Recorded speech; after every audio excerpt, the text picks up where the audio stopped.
I love you Harsha. నువ్వు ఒప్పుకుంటే మనం పెళ్లి చేసుకుందాం.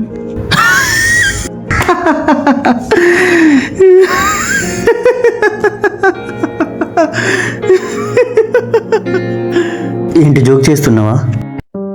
జోక్ కాదు హర్ష, నిజమే చెప్తున్నాను. నువ్వంటే నాకు చాలా ఇష్టం. జయశ్రీ, నీ మీద నాకు ఎలాంటి ఫీలింగ్ లేదు. మనిద్దరం ఫ్రెండ్స్ మాత్రమే. అదేంటి హర్ష అలా మాట్లాడుతున్నావు? నువ్వు చూపించే కేరింగ్, ప్రేమ అదంతా. అవును, నీ మీద ప్రేమ కేరింగ్ చూపించా. అది ఎవరి మీదైనా చూపిస్తా జయశ్రీ. అదేంటి హర్ష అంత కఠినంగా మాట్లాడుతున్నావు? నువ్వు ఇలా మాట్లాడతావని అస్సలు అనుకోలేదు. నువ్వు కూడా ఇలా చెప్తావు అనుకోలేదు జయశ్రీ. ఇప్పుడు అంటుంటావు కదా నిన్ను పెళ్లి చేసుకోపోయేవాడు చాలా అదృష్టవంతుడని. ఇప్పటికీ అదే మాట అంటున్నా. నిన్ను చేసుకోబోయేవాడు ఎవడైనా సరే చాలా అదృష్టవంతుడు. ఆ అదృష్టవంతుడివి నువ్వే ఎందుకు కాకూడదు? నీకు ఎలా చెప్తే అర్థమవుతుంది జయశ్రీ? నాకు నీ మీద ఎలాంటి ఫీలింగ్స్ లేవు. ఈ ప్రేమ పెళ్ళి ఇవేవి మన ఇద్దరికి సెట్ కావు. మనిద్దరం మంచిగా హ్యాపీగా ఉంటున్నాం కదా.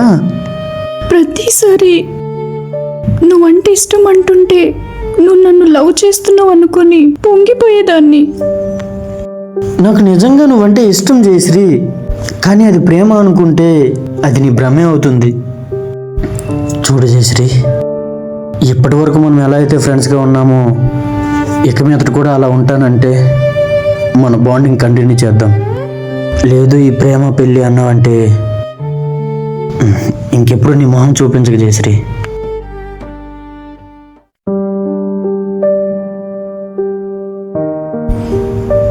సరే హర్ష, నేను నిన్ను ఇబ్బంది పెట్టుంటే నన్ను క్షమించు. ఇంకెప్పుడు నా మొహం నీకు చూపించను.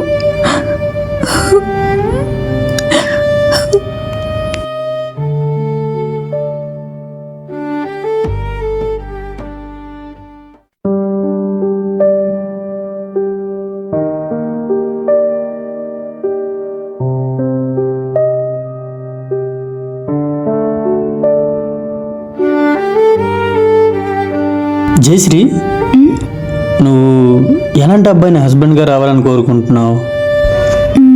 ఇలాంటి అబ్బాయి అని పెద్ద కోరికలేం లేవు. డబ్బులేం లేకపోయినా, ఆస్తిపాస్తులేం లేకపోయినా నన్ను మంచిగా అర్థం చేసుకుని ప్రేమగా చూసుకుంటే చాలు. ప్రాణం పెట్టేస్తాను. నేను ఎవరు పెళ్లి చేసుకుంటాడో కానీ వాడు నిజంగా అదృష్టవంతుడు జయశ్రీ.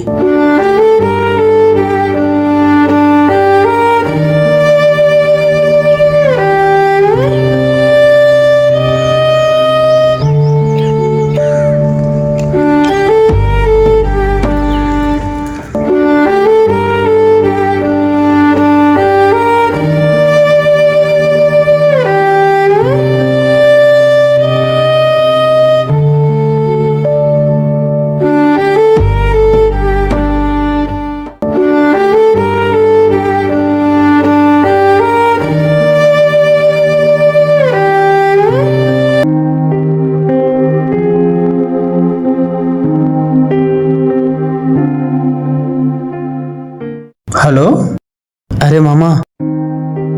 చెప్పరా? అరే మామా, ఒక హెల్ప్ చేస్తావా? రే చెప్పరా. నువ్వు ఖచ్చితంగా చేస్తానంటేనే చెప్తా.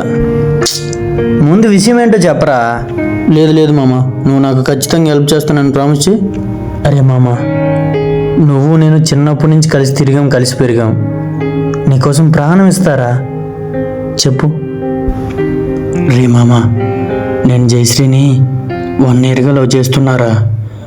తనకి ప్రపోజ్ చేయాలంటే ఏదో తెలియని భయం మామ. నువ్వు తన ఫ్రెండ్వే కదా, కొంచెం నా ప్రేమని తనతో చెప్తావా ప్లీజ్ రా. తను నేను లవ్ చేస్తుందా ఏమో తెలియదు మామ, కానీ తను నాకు కావాలనిపిస్తుందిరా. లైఫ్ లాంగ్ తనతోనే ఉండాలనిపిస్తుంది. ఎలాగైనా హెల్ప్ చేయి మామ ప్లీజ్ రా.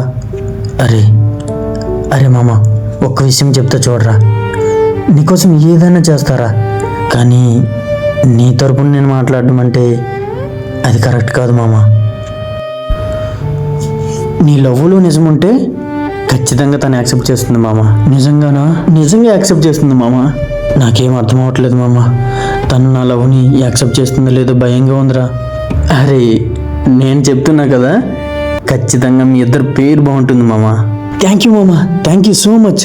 నువ్వు కదరా నా బెస్ట్ ఫ్రెండ్ అంటే. నీకోసం నేను ప్రాణం ఇస్తా మామ. రేపు ఎలాగైనా జయశ్రీకి నా ప్రేమని చెప్పేస్తా. సరే మామ, ఉంటాను. సరే మామ, జాగ్రత్త.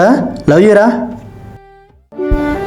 హర్ష తనతో 25 ఏళ్ళు కలిసి తిరిగిన స్నేహితుడి కోసం తన ప్రేమనే త్యాగం చేసేశాడు. హర్ష స్నేహం అంత గొప్పదా? నిజంగా హర్ష స్నేహం అంత స్వచ్ఛమైనదా? అసలు ఎందుకు తన ప్రేమను త్యాగం చేస్తున్నాడు? హర్ష త్యాగం ఫలించిందా? అసలు తర్వాత ఏం జరుగుతుంది? చాలా కుతూహలంగా ఉంది. నాతో పాటు మీకు కూడా ఉంటే నెక్స్ట్ పార్ట్ కోసం వెయిట్ చేయండి.